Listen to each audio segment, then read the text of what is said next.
The champagne glass slipped from Adanna Okafor's trembling fingers, shattering against the marble floor of the Victoria Island penthouse as she watched her husband of 8 years passionately kissing her younger sister on their wedding anniversary.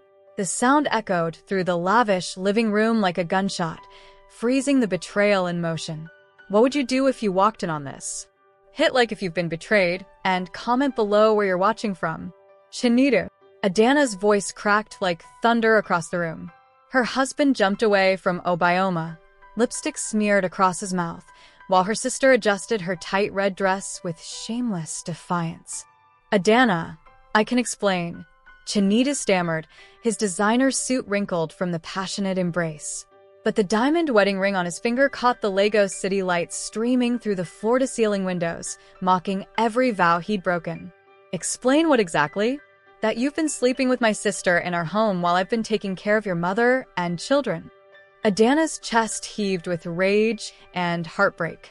For 8 years, she'd endured domestic betrayal from his family, who treated her like hired help despite her master's degree in business administration.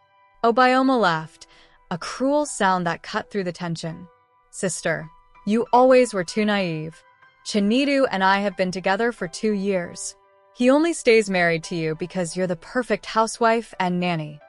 The emotional manipulation hit Adanna like a physical blow. She thought of all the nights she'd cooked elaborate meals for his business partners, cleaned up after his drinking sessions, and smiled politely while his mother criticized everything from her cooking to her inability to give him more children after their twins, Kemi and Tund. You're both sick, Adanna whispered, backing toward the door. I gave you everything. My youth, my dreams, my dignity. Chinedu's expression shifted from guilt to cold calculation. Where will you go, Adanna? You have nothing without me. No job, no money of your own, no family who'd take you in now that the truth is out. The words stung because they seemed true. Adanna had sacrificed her career to build his construction empire, managing his books, hosting his clients, raising his profile in Lagos society.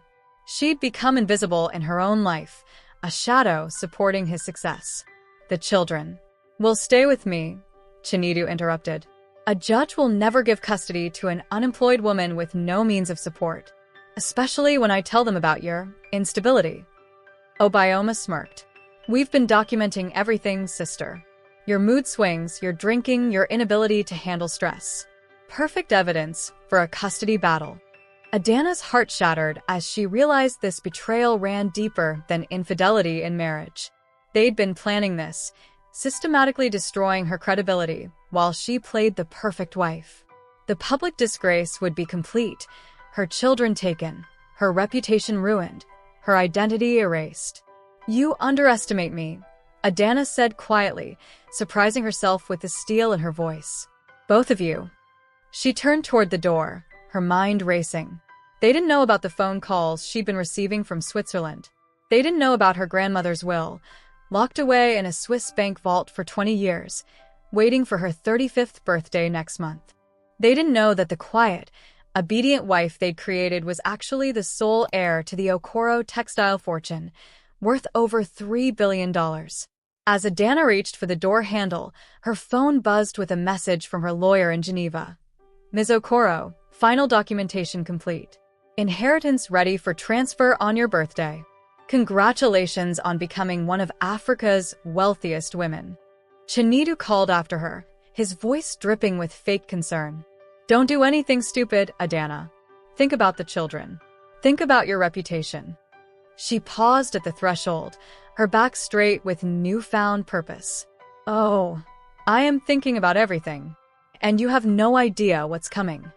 The door closed behind her with a soft click, but the sound reverberated like destiny calling. In the hallway, Adanna allowed herself one moment of devastating grief before steeling her resolve. Her cheating spouse thought he'd won, but the real game was just beginning. Don't forget to like, subscribe, and turn on notifications for more gripping stories like this. What do you think happens next? Comment below. 3 weeks later, Adanna sat in the cramped one-bedroom apartment in Surulere she'd rented with her last savings, staring at the custody papers Chinedu had served her. The contrast between her current surroundings and the Victoria Island mansion felt like a physical wound, but she endured it knowing liberation was coming. Her phone rang, Chinedu's mother, Mom Ngozi, calling for the third time that day. "Adanna, you must come back." The older woman's voice carried its familiar tone of command. "The house is falling apart without you. The children are crying for their mother, and Chinedu is beside himself with worry." "Worry about losing his free housekeeper and babysitter, you mean?" Adanna replied, watching rain streak down her small window. Outside, Lagos traffic honked and bustled, but inside, she felt strangely calm. "How can you speak so disrespectfully? After everything we've done for you, taking you from your village." "Taking me from my village?" Adanna's voice sharpened. "I had a full scholarship to study in London before I married your son. I gave up my dreams to build his empire." "Dreams don't put food on the table or raise children properly. Look at you now, living in this place like a common woman. Obioma told me about your breakdown, threatening people, acting unstable." The emotional manipulation was so familiar, Adanna almost laughed. For years, she'd internalized these attacks, believing she was ungrateful, unstable, unworthy. Now she saw them for what they were, weapons designed to keep her compliant. "Where are Kemi and Tund?" Adanna asked, her heart aching for her 10-year-old twins. "Safe with their father, where children belong when their mother abandons them. But you can fix this, Adanna. Come back, apologize to Chinedu, and we can forget this foolishness." "Apologize for catching him with my sister?" Marriages have challenges. Good wives work through them instead of running away like children. Adanna hung up, her hands shaking with anger. Through the thin walls, she could hear her neighbor's television playing Nollywood films about strong women fighting for justice. The irony wasn't lost on her. Her laptop chimed with an encrypted message from Geneva. Her birthday was in 1 week. The inheritance would transfer automatically, along with control of properties across 3 continents, shares in major corporations, and enough liquid assets to reshape her life completely. But first, she needed to see her children. That evening, Adanna waited outside their school in Ikoyi, watching through the gates as Kemi and Tund played soccer with their classmates. Their laughter cut through her like broken glass. She'd missed 3 weeks of their lives already. "Mama." Tund spotted her first, running to the fence with his gap-toothed grin. Kemi followed more cautiously, her 10-year-old mind already processing the family drama she'd witnessed. "My babies," Adanna whispered, reaching through the fence to touch their faces. "How are you? Are you eating well? Sleeping well?" "Daddy says you're sick," Kemi said quietly. "That you need help and can't take care of us anymore." The co-parenting conflict was already poisoning her children's minds against her. "I'm not sick, sweetheart. Mama and Daddy are having problems, but that has nothing to do with how much I love you.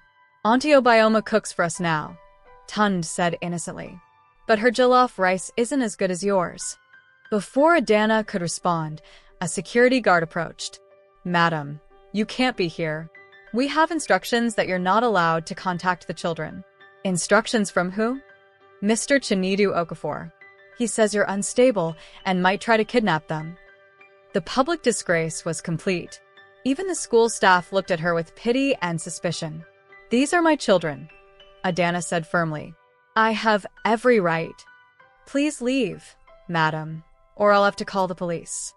As Adanna walked away, her phone buzzed with a text from an unknown number, a photo of her at the school gate with the caption, "Desperate mother stalks children after mental breakdown." Story developing. Someone was documenting her every move, building a case to destroy her completely. But they'd made one crucial mistake. They assumed she had nothing left to lose. Back in her apartment, Adanna opened her laptop and began researching. Chinedu's construction company had expanded rapidly over the past 3 years. New contracts, government connections, international partnerships. All built on foundations she'd helped create, but signed away in naive trust. Her phone rang again, this time, an international number. "Ms. Okaro? This is Marcus Weber from Geneva Private Banking. I'm calling to confirm the final details for next week's inheritance transfer. Also, We've identified some concerning activities regarding your husband's business dealings that may require legal action. Adanna's heart raced. What kind of activities? Financial irregularities, possible money laundering through construction contracts. We've been monitoring since your grandmother's will specified protecting your interests. Should we proceed with the investigation? Through her window, Adanna could see the lights of Victoria Island in the distance, where Chinedu and Obioma were probably celebrating their victory. They had no idea that their perfect victim was about to become their worst nightmare. Yes, she whispered into the phone. Proceed with everything. The revenge story was about to begin, and it would shake Lagos society to its foundation. Don't forget to hit that subscribe button and ring the bell. How far would you go for revenge against a cheating spouse? Drop your thoughts in the comments. Adanna's 35th birthday arrived with Lagos rain drumming against her apartment windows and a phone call that changed everything. At exactly 9 a.m. Geneva time, Marcus Weber's voice carried across continents with 4 words that made her hands tremble. The transfer is complete. $3.2 billion. Properties in Switzerland, London, Dubai, and Johannesburg. Controlling shares in textile factories across West Africa. Her grandmother's empire, built from a single sewing machine in 1960s Ghana, now belonged to the granddaughter who'd been treated like a servant. There's more, Ms. Okoro, Marcus continued. Our investigation into your husband's finances reveals systematic fraud. He's been using shell companies to launder money through his construction projects, hiding assets offshore and claiming poverty to avoid tax obligations. Adanna stared at her reflection in her cracked bathroom mirror. The same woman who'd begged for household money now controlled more wealth than most African nations' annual budgets. I want copies of everything, she said quietly. Every document, every transaction, every lie. Already prepared. Also, we've identified irregularities in the custody filing. Your husband claimed assets of only 50 million naira, but our records show holdings worth over 2 billion naira. Perjury charges are possible. The domestic betrayal ran deeper than infidelity. Chinedu had systematically stolen from their marriage while painting her as the unstable party. But now the tables were turning with the precision of Swiss banking. Her phone rang immediately after, Chinedu's number flashing on the screen. She almost laughed at the timing. Adanna, we need to talk. His voice carried forced warmth. The children miss you. Maybe we can work something out. What kind of arrangement? She asked, already knowing he'd received word about unusual banking activity around her name. Supervised visits. Maybe counseling. Show the court you're getting help for your problems. The emotional manipulation felt pathetic now, like watching a child play with broken toys. What problems exactly, Chinedu? Your drinking, your mood swings, your inability to handle stress. But I want to help you, for the children's sake. Through her window, Adanna watched a woman in expensive traditional dress step out of a Range Rover at the apartment complex across the street. Even from this distance, she could see money in every movement. I'll consider it, Adanna lied smoothly. But I need time to think. Don't take too long. The court hearing is next week. After hanging up, Adanna opened her laptop to find 17 missed calls from Swiss banks, investment firms, and law offices. Her new reality was sinking in. She wasn't just wealthy, she was powerful beyond imagination. Her first call was to Lagos's most prestigious law firm, one she'd researched extensively. Barrister Emeka Okonkwo's office. This is Adanna Okoro. I need an appointment today regarding a custody case and possible criminal charges. Ma'am, Barrister Okonkwo's calendar is fully booked for the next 6 months. Tell him it concerns the Okoro textile inheritance and $3 billion in recovered assets. I'll hold. The line went quiet for exactly 30 seconds before a deep voice came on. Ms. Okoro? This is Emeka Okonkwo. I can see you this afternoon. By sunset, Adanna sat in Okonkwo's gleaming office on Victoria Island, literally looking down at the penthouse where her husband was probably enjoying dinner with her sister. The irony felt like poetry. Your husband's legal team is competent but unremarkable, Okonkwo explained, spreading documents across his mahogany desk. However, they've made several critical errors. filing false financial statements, claiming you're mentally unstable without medical evidence, and attempting to hide assets from the court. What can we do? Destroy them completely, Okonkwo said simply. But Mrs. Okoro, are you prepared for what that means? This won't just be a custody battle, it will be a public scandal that rocks Lagos society. Adanna thought of her children, poisoned against her. Of 8 years spent building someone else's dream while her own withered. Of the humiliation, the betrayal, the systematic destruction of her identity. I'm prepared for everything, she said. That night, Adanna moved out of her Surulere apartment and into a 5-star hotel suite overlooking Lagos Lagoon. Tomorrow, she would begin shopping for a new home, something that would make Chinedu's mansion look like a boy's quarters. But first, she had a phone call to make. Obioma? It's your sister. Adanna. Her sister's voice carried triumph and fake concern. How are you holding up in that terrible place you're living? Chinedu is so worried. I'm calling to invite you both to lunch tomorrow. Somewhere nice. My treat. The silence stretched for 5 heartbeats. Your treat? With what money? I've come into some family inheritance. Nothing dramatic, but enough to take my sister and husband for a proper meal. Will you come? Of course. Where? The Wheatbaker Hotel. 1 o'clock. And Obioma? Where something special. It's going to be an unforgettable afternoon. As Adanna hung up, she smiled for the first time in weeks.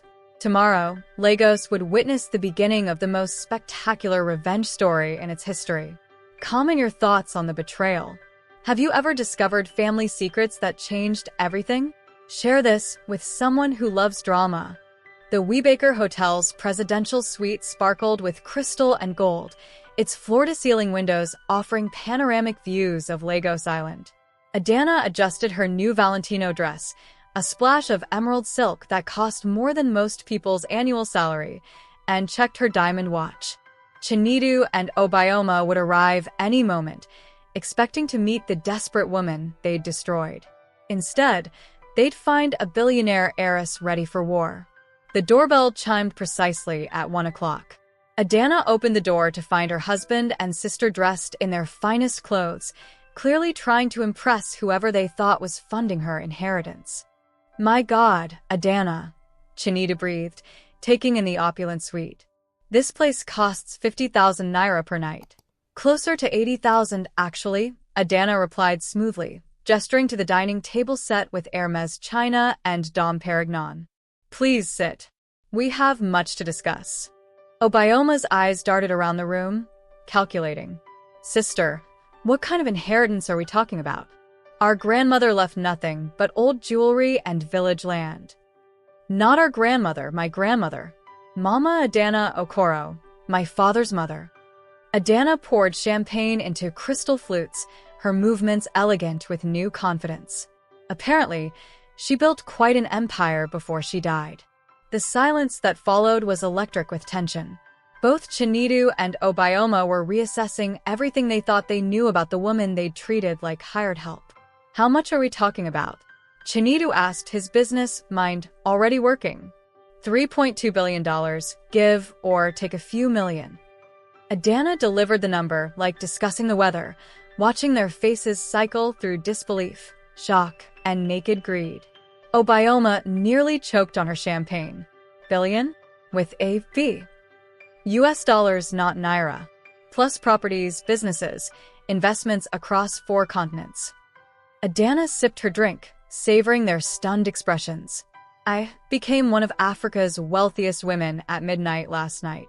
Chinedu's transformation was immediate and disgusting.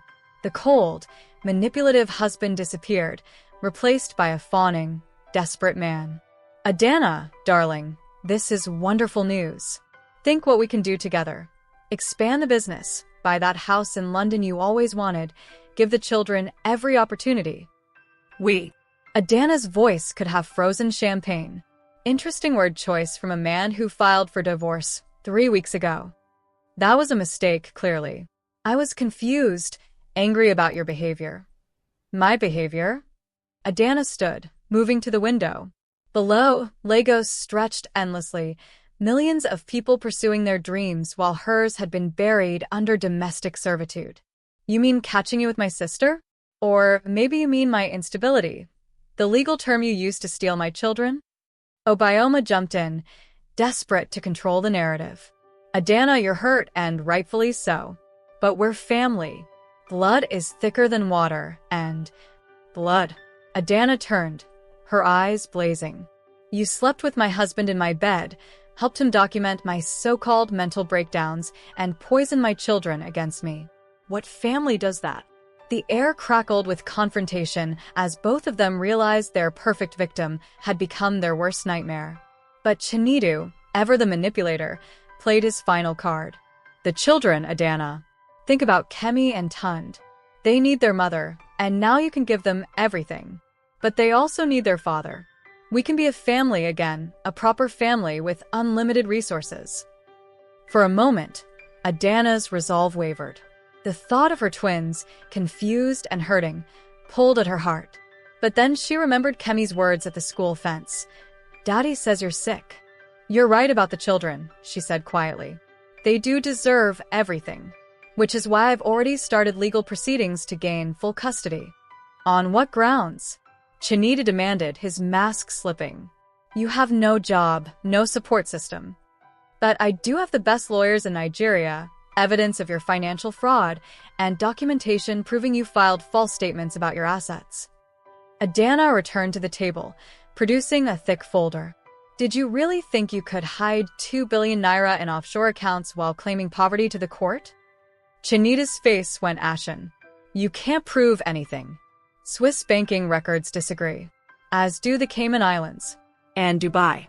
Amazing how thorough international investigators can be when money is no object. Obioma tried one last desperate gambit.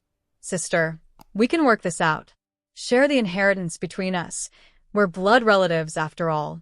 Adanna laughed, a sound like breaking crystal. Share?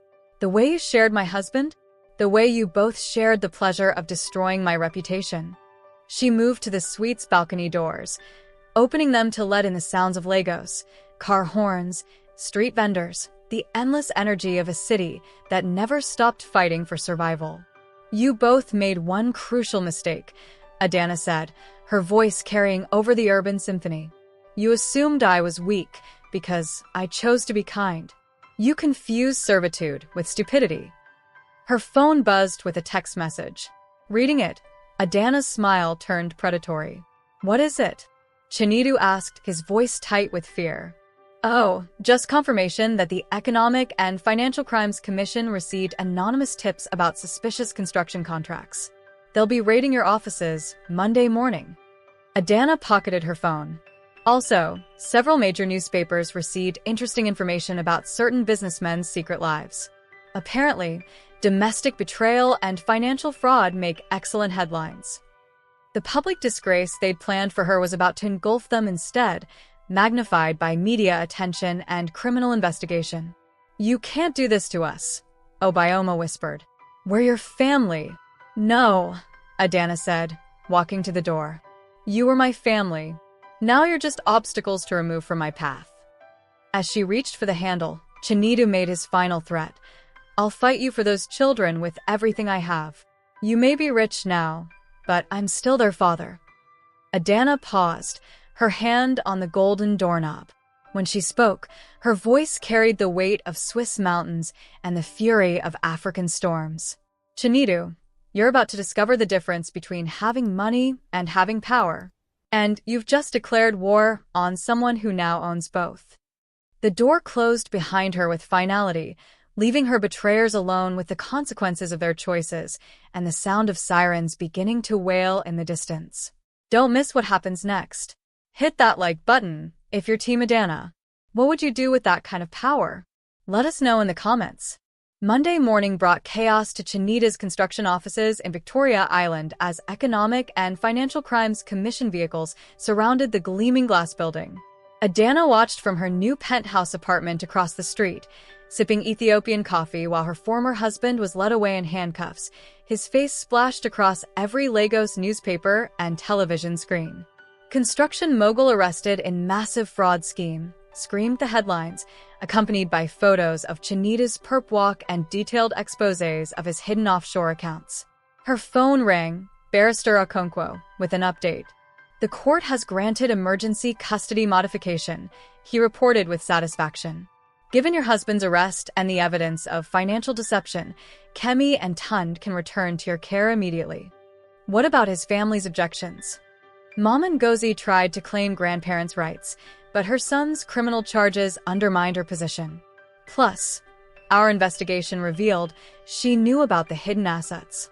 She's facing accessory charges. Adanna closed her eyes, feeling the weight of 8 years finally lifting from her shoulders. "When can I see my children?" "This afternoon." "But Mrs. Okoro, there's something else." "Obioma has been calling every newspaper and blog in Lagos, claiming you orchestrated a frame-up. She's threatening to sue for defamation unless you provide her with compensation." The audacity was breathtaking. Even now, her sister was trying to manipulate and control the narrative. What kind of compensation? 50 million naira, plus a public apology for ruining her relationship. Adanna's laughter echoed through her marble-floored apartment. Below, Lagos traffic moved like blood through arteries, carrying millions of people pursuing honest dreams while her sister schemed for unearned wealth. "Set up a meeting," Adanna said. "I want to handle this personally." That evening, Adanna sat in the custody waiting room of Lagos family court, her heart hammering as footsteps approached. The door opened, and her twins rushed in like small whirlwinds, all arms and tears and desperate hugs. "Mama." Tund buried his face in her neck, his 10-year-old body shaking with confusion and relief.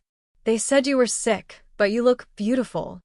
Kemi hung back slightly, her dark eyes searching Adanna's face for answers to questions too complex for her age. "Are you really rich now, Mama?" "The kids at school say Daddy is a criminal." The co-parenting conflict had scarred her children, but honesty would begin the healing process. "Daddy made some bad choices with money, sweetheart. But that doesn't change how much he loves you, or how much I love you." "Are we going to live in a big house now?" Tund asked, his grief temporarily forgotten in childish excitement. "The biggest house you can imagine," Adanna promised, holding both children close. "With your own rooms, a swimming pool, and space to run and play. But first, Mama has some business to finish." The next morning, Obioma arrived at the Four Points Hotel restaurant wearing designer clothes she clearly couldn't afford, her desperation masked by aggressive confidence. She'd brought a man in an expensive suit, probably a lawyer hired with borrowed money. "Sister," Obioma began before even sitting down, "I hope you've considered my proposal. The media attention is destroying my reputation, and—" "Your reputation?" Adanna interrupted, gesturing to the newspaper headlines visible through the restaurant's windows. Every publication in Lagos was covering the fraud scandal, but Obioma's name appeared only as the mistress who'd helped break up the family. "You're barely a footnote in this story." "That's exactly the problem. I'm being painted as a homewrecker when we both know the marriage was over long before I got involved." The emotional manipulation was so familiar, Adanna could have scripted it. Paint herself as the victim, minimize her role, demand compensation for consequences she'd created. "Let's discuss your compensation," Adanna said smoothly, opening her briefcase. "But first, I have some questions. How long were you planning the affair? Did you help Chinedu hide assets from me? And most importantly, did you know about his illegal activities?" Obioma's lawyer leaned forward. "My client doesn't have to answer those questions. We're here to negotiate a fair settlement for the damage to her reputation." "Damage caused by her own actions," Adanna replied, producing a thick folder. "But since we're discussing fairness, let's review what I discovered about your involvement in this scheme." The photographs spilled across the table like accusations. Obioma entering banks with Chinedu, signing documents at law offices, celebrating at expensive restaurants while Adanna cooked and cleaned at home. "You weren't just sleeping with my husband," Adanna continued, her voice deadly calm. "You were helping him steal from our marriage, hide assets from the courts, and build a case for my mental instability. You documented my mood swings and drinking problems that would later be used in custody proceedings." Obioma's face went pale as the evidence mounted. Bank records, hotel receipts, witnesses' statements, a complete picture of systematic betrayal spanning 2 years. "This looks like conspiracy to commit fraud," Adanna observed.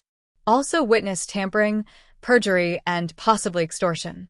My lawyers estimate prison sentences of 5 to 10 years for these charges." "You can't prove criminal intent," the lawyer stammered, but his confidence was cracking. Swiss banking investigators disagree.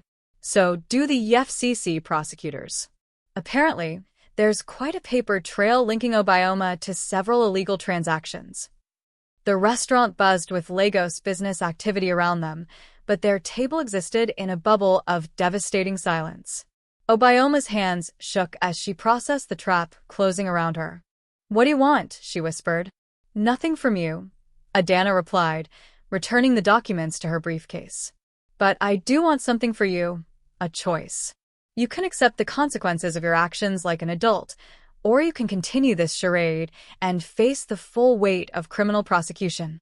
And if I choose to accept consequences? Disappear from Lagos. Quietly.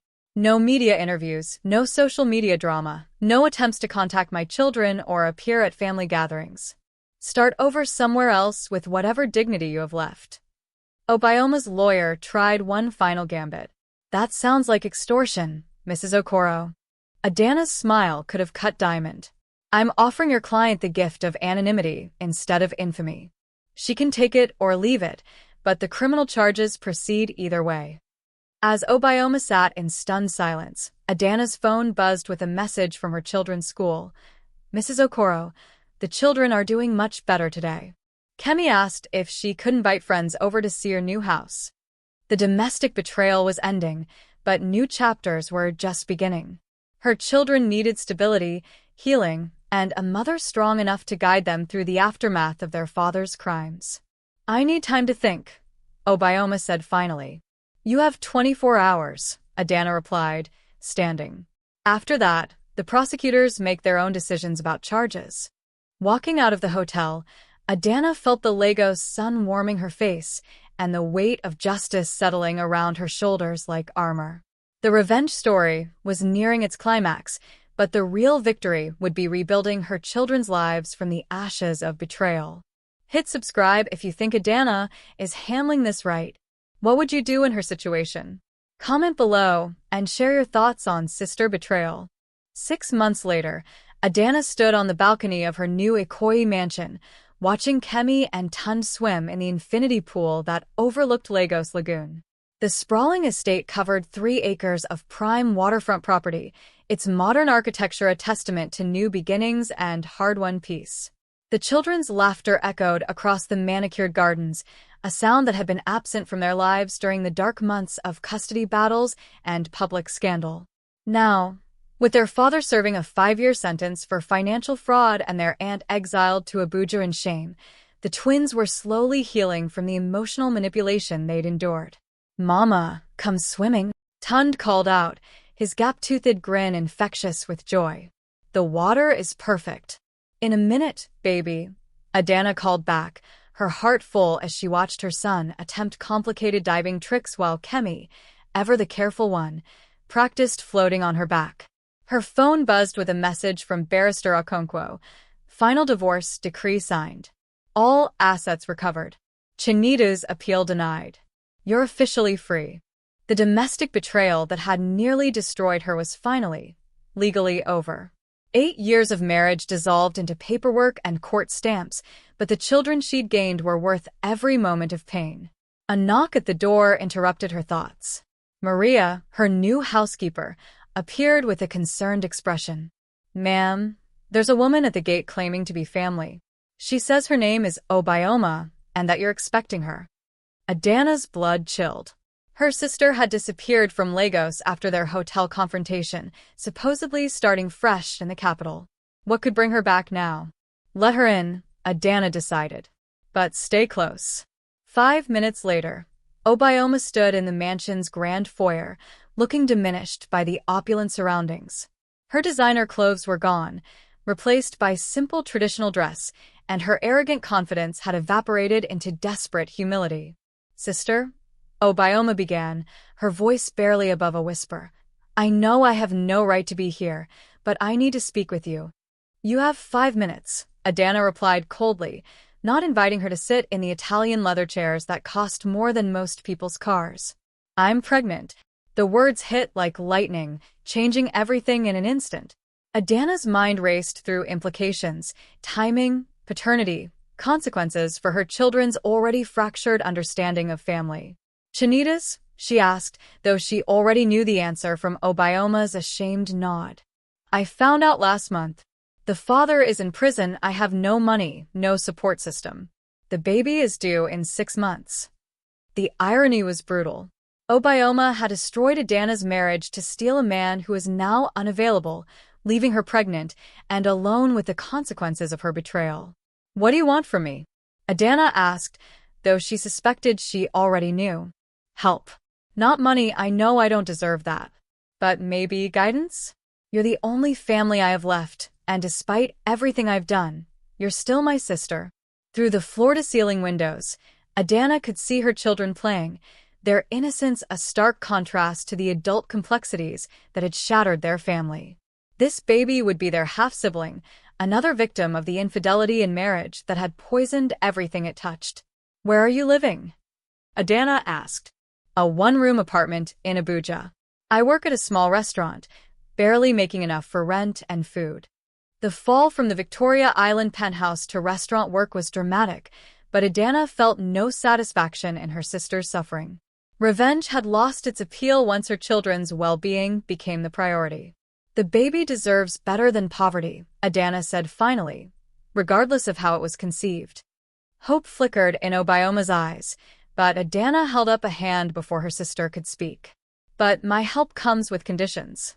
You will have no contact with my children until they're old enough to understand the full situation. You will attend counseling to address whatever drove you to betray your own sister. And you will never, ever speak publicly about this family or our business.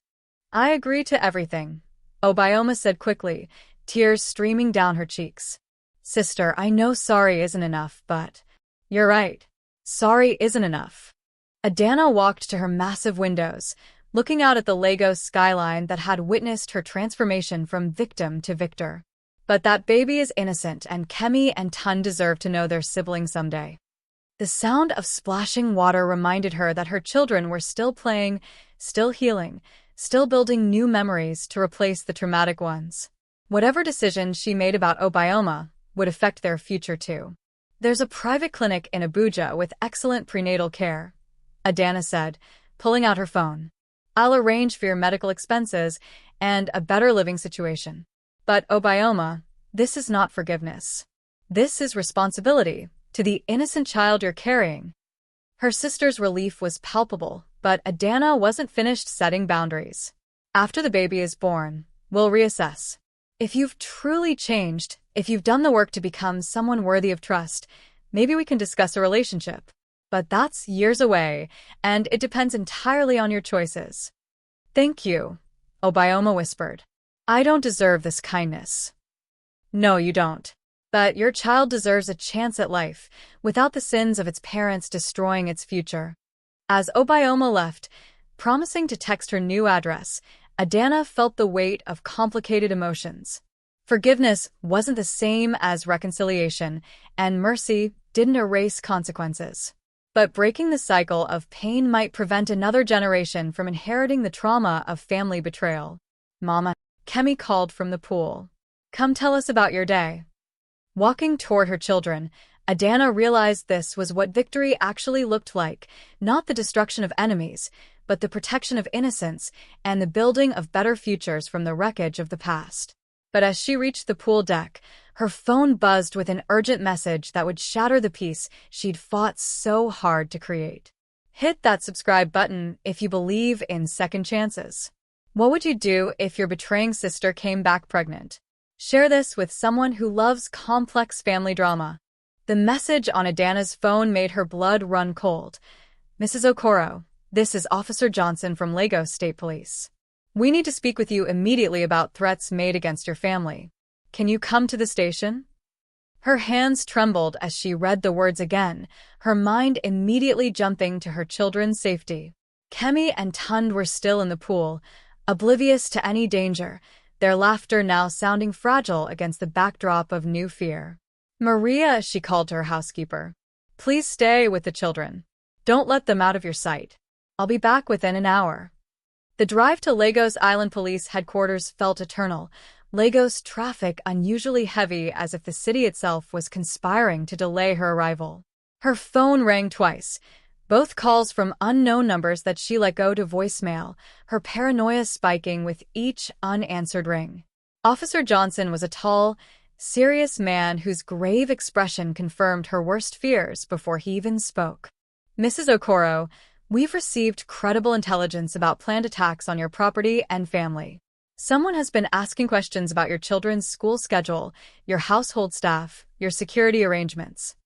"Who?" The word came out strangled with fear and fury.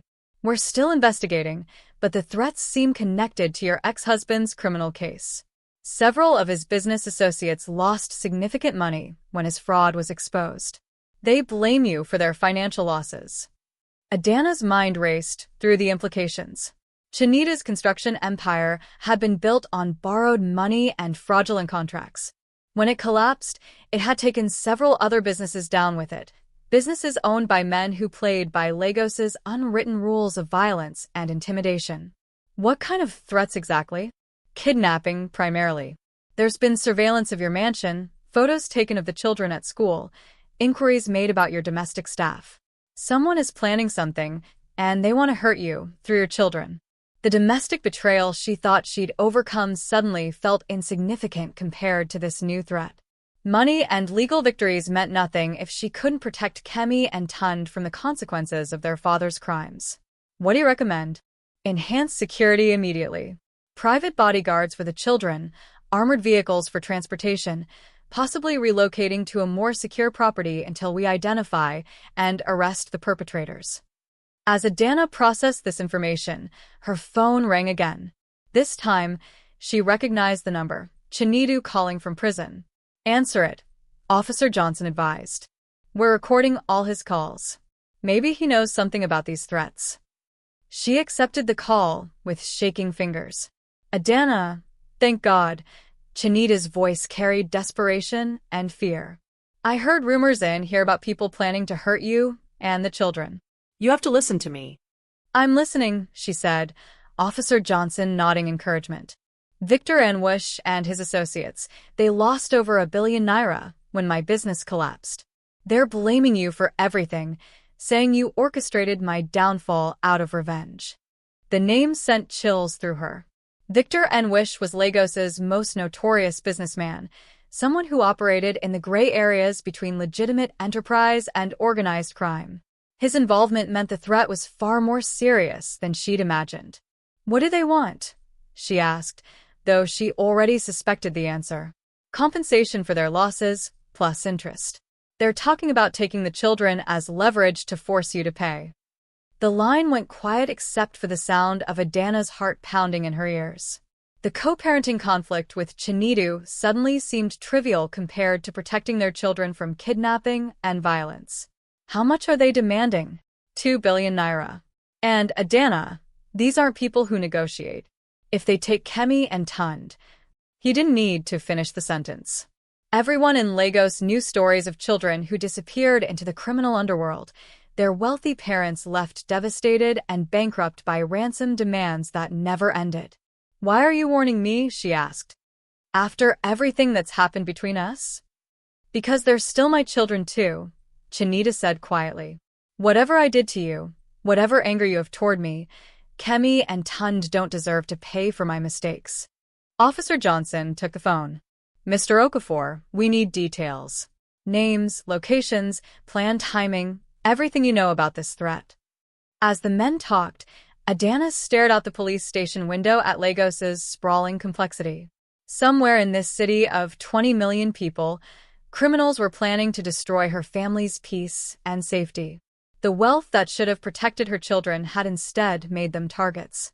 Her phone buzzed with a text from an unknown number. "We know where your children sleep.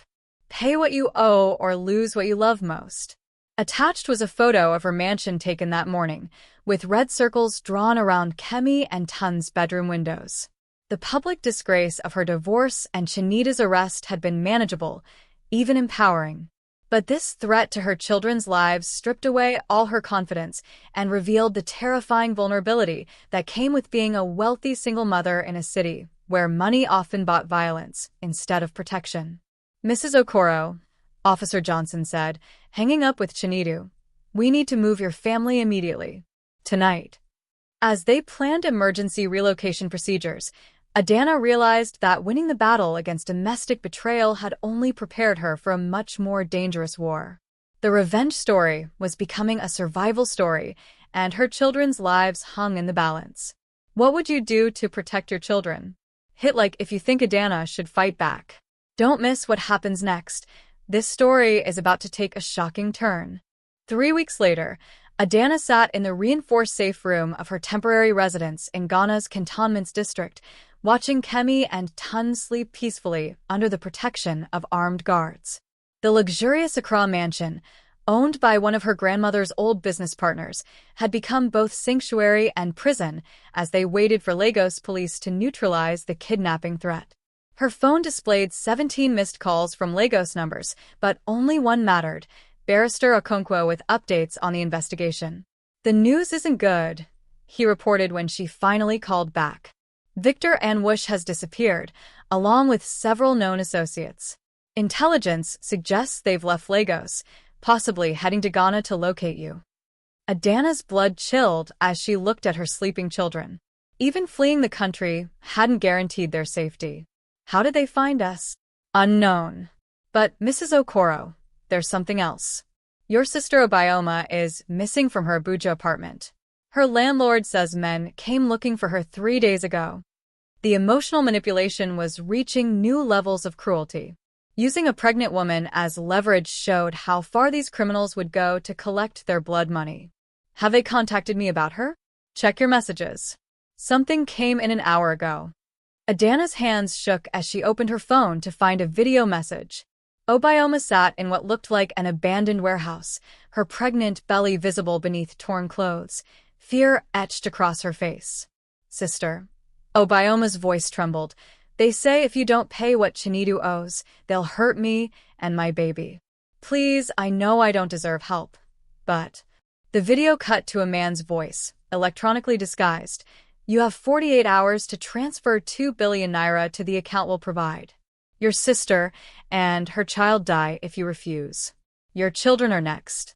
Rage and terror warred in Adanna's chest as the full scope of the threat became clear. These men would hurt anyone connected to her family to collect money her criminal ex-husband had stolen from them. "Mama?" Kemi's sleepy voice came from the bed. "Why are you crying?" Adanna quickly wiped her tears and moved to comfort her daughter. "Just missing home, sweetheart. We'll go back to Lagos soon." But privately, she wondered if they'd ever be safe in Nigeria again. The domestic betrayal that started with catching Chinedu with her sister had spiraled into international criminality that threatened innocent lives. Her secure phone rang. Marcus Weber from Geneva. "Ms. Okoro, we've been monitoring the situation. Swiss intelligence has tracked Victor Anwush's associates to multiple African countries. This threat is broader than Lagos police initially understood." "How broad?" "International organized crime with connections across West Africa. These men don't just want money, they want to make an example of you for destroying their business network." The scope was terrifying, but it also clarified her options. Running and hiding would never guarantee her children's safety if professional criminals were committed to revenge. "What do you recommend?" "Fight back. We have resources they don't expect: private security firms, intelligence networks, political connections. But, Mrs. Okoro, this means war. Are you prepared for that?" Looking at her children, Adanna felt steel entering her spine. The quiet, obedient wife these men expected to victimize had died in that Victoria Island penthouse. The woman who'd replaced her commanded billions of dollars and wouldn't hesitate to use every resource to protect her family. "I'm prepared for anything," she said quietly. "Good. Because we've located where they're holding your sister. A rescue is possible, but it requires precise timing and considerable risk. As they planned the operation, Adanna realized she was crossing a line she'd never imagined approaching. From discovering her husband's infidelity to commanding military-style rescue operations, her transformation from victim to warrior was complete. But first, she had a call to make. Chinedu? It's Adanna. I need the complete truth about Victor and Whoosh, and everyone you owe money to. Everything, no lies, no omissions. Why? What's happened? They have Obioma. They're threatening to kill her and her baby, then come for our children. So you're going to tell me everything I need to destroy them, or you'll lose all 3 of your children to criminals you created. The silence stretched for heartbeats before Chinedu began talking, his voice broken with guilt and fear. Names, amounts, locations, criminal activities, a complete map of the underworld that had financed his construction empire. As Adanna took notes, she felt the final pieces of her old life dissolving. The woman who'd once begged for household money was now planning military operations and coordinating with international intelligence services. Mrs. Okoro, Marcus called from Geneva. The rescue team is in position. Are you ready to authorize the operation? Through the mansion's bulletproof windows, Adanna could see across lights twinkling like stars. Somewhere in that urban maze, her sister was being held hostage because of a family betrayal that had spiraled beyond anyone's control. Authorize it, she said firmly. And Marcus? I want those men found and neutralized. All of them, whatever it costs. Understood. And Mrs. Okoro? Welcome to the war. As tactical teams prepared to assault the warehouse where Obioma was being held, Adanna realized she'd evolved from victim to survivor to something far more dangerous, a wealthy woman with nothing left to lose and every resource necessary to win. The infidelity in marriage that started this nightmare was about to end in a battle that would either free her family or destroy them all. Subscribe and hit that notification bell. Team Adanna is about to go to war. What would you do to save your family? Comment below with your thoughts on this intense rescue mission. The rescue operation unfolded like a deadly chess game across 2 countries simultaneously. While Adanna coordinated from her across safe house, elite security teams prepared to assault the Lagos warehouse where Obioma was being held hostage. Target acquired, came the voice through her encrypted communication system. 6 hostiles, 1 pregnant female, warehouse district, mile 12. Awaiting final authorization. Adanna looked at her sleeping children one last time before crossing the line that would forever change their family's story. Execute, she whispered. What followed were the longest 18 minutes of her life. Static-filled updates crackled through the communication system as tactical teams breached the warehouse, neutralized guards, and extracted her sister from what intelligence had revealed to be a broader kidnapping operation targeting wealthy Nigerian families. Package secured. Female victim alive. Requires immediate medical attention. Moving to extraction point. Relief flooded through Adanna, but it was short-lived. Her phone immediately rang with a Lagos number she didn't recognize. You just made a very expensive mistake, Victor and Whoosh's voice carried cold fury. Killing my men, destroying my operation, that will cost you far more than the $2 billion we originally wanted. Your men aren't dead, Adanna replied, her voice steady despite her racing heart. Swiss intelligence teams use non-lethal force. Your associates are in custody, very much alive, and very willing to provide information about your entire criminal network. The silence that followed told her everything. Victor hadn't expected her to have access to international resources, hadn't anticipated the scope of opposition he was facing. This isn't over, he snarled. I know where your children go to school in Accra. I know your security details, your safe house location, your... The line went dead. Adanna immediately called her head of security. We're compromised. Full evacuation protocol, now. Within 30 minutes, she and her children were racing through Accra's pre-dawn streets toward Kotoka International Airport, where a private jet waited to transport them to London, the latest stop in what had become a global chess match between vast wealth and organized crime.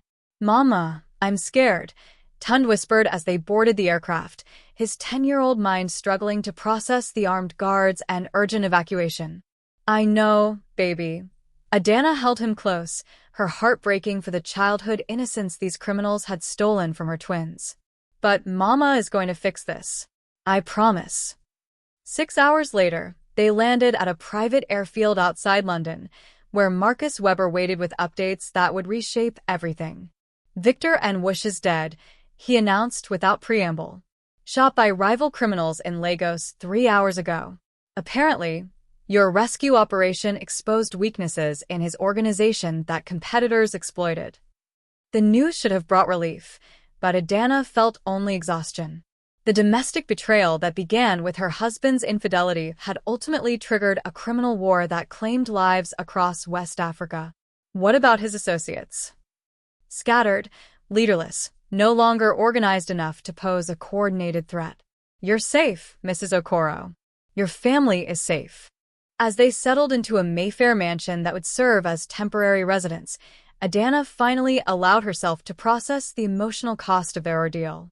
Her sister was recovering in a Lagos hospital, their relationship permanently altered by trauma and violence. Her ex-husband remained in prison, his criminal choices having nearly destroyed everyone he'd ever claimed to love. "Mama," Kemi asked that evening as they sat by a fireplace in their London sanctuary, "are we ever going back to Nigeria?" The question carried weights Adanna hadn't anticipated. Lagos was their home, their culture, their identity. But it was also the place where betrayal and criminality had shattered their peace. "What do you think?" she asked her daughter. "Do you want to go back?" "I miss my friends," Kemi said quietly. "I miss speaking Igbo with Grandmama, even though she was mean to you.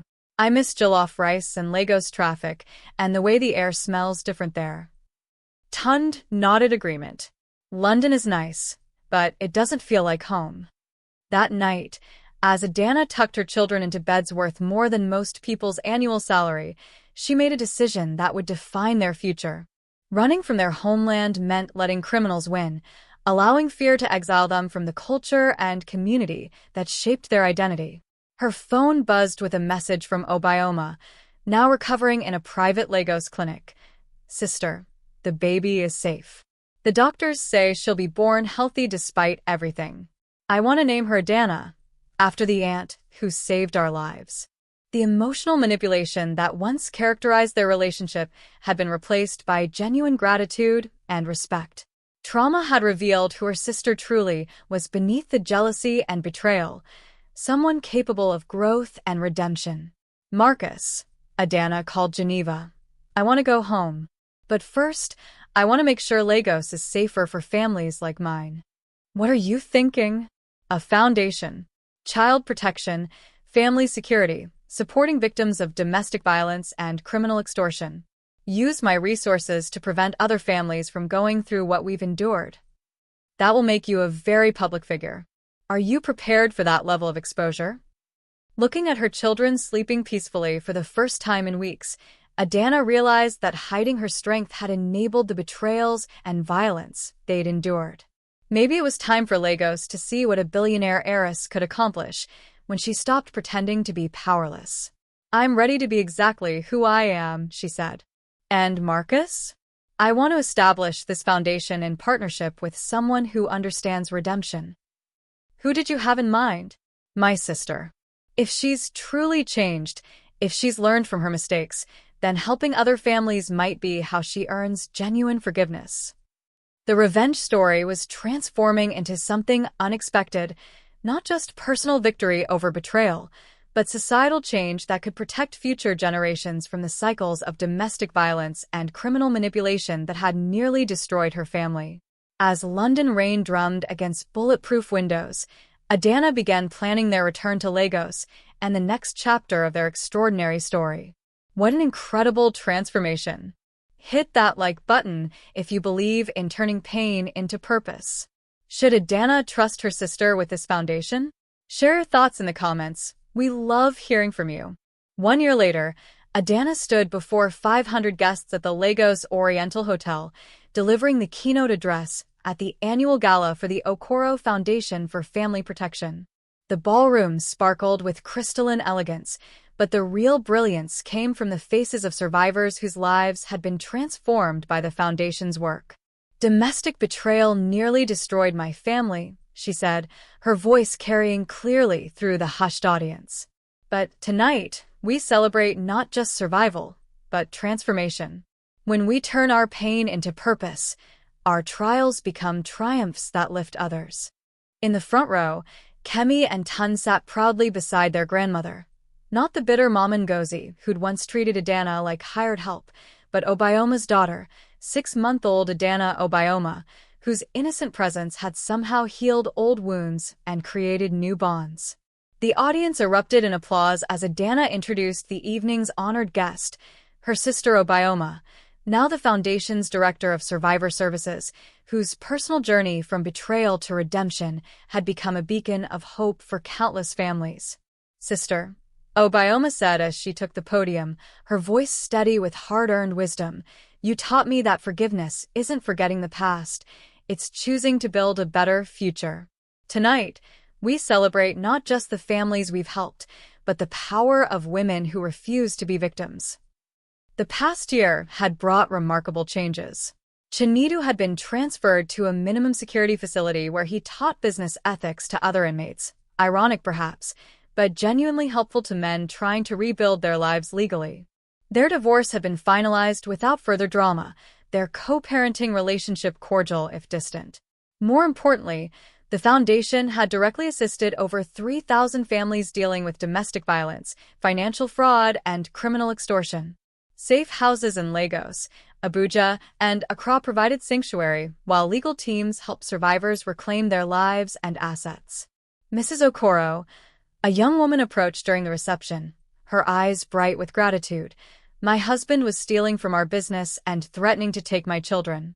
Your Foundation's lawyers helped me expose his crimes and gain custody. My daughter starts university next year because of your intervention." Stories like this had multiplied throughout the year, each one validating Adanna's decision to transform personal trauma into social change. The infidelity in marriage that had shattered her world had become the foundation for protecting thousands of other families from similar devastation.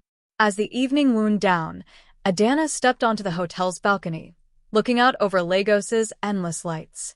The city that had witnessed her greatest betrayal was now the stage for her most meaningful victory. "Mama." Kemi joined her, elegant in traditional Igbo dress that honored their heritage. "Are you happy now?" The question deserved honest consideration. Happiness felt too simple a word for the complex emotions of the past 2 years: grief for the marriage that had died, gratitude for the children who'd survived, satisfaction at building something meaningful from the ashes of betrayal. "I'm at peace," Adanna finally answered. "And sweetheart, that's actually better than happiness. Peace means you can handle whatever comes next." Her phone buzzed with a message from Marcus Weber. "Swiss intelligence reports suggest your ex-husband may be eligible for early release due to cooperation with international fraud investigations. Thought you should know." The news should have triggered anxiety or anger, but Adanna felt only mild interest. Chinedu's future was his own responsibility now. Her energy was focused on building foundations that would outlast any individual's mistakes. "Mama."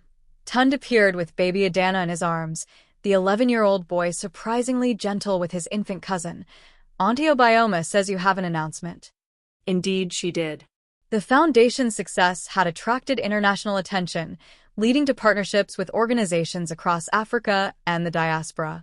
But the most significant development was personal.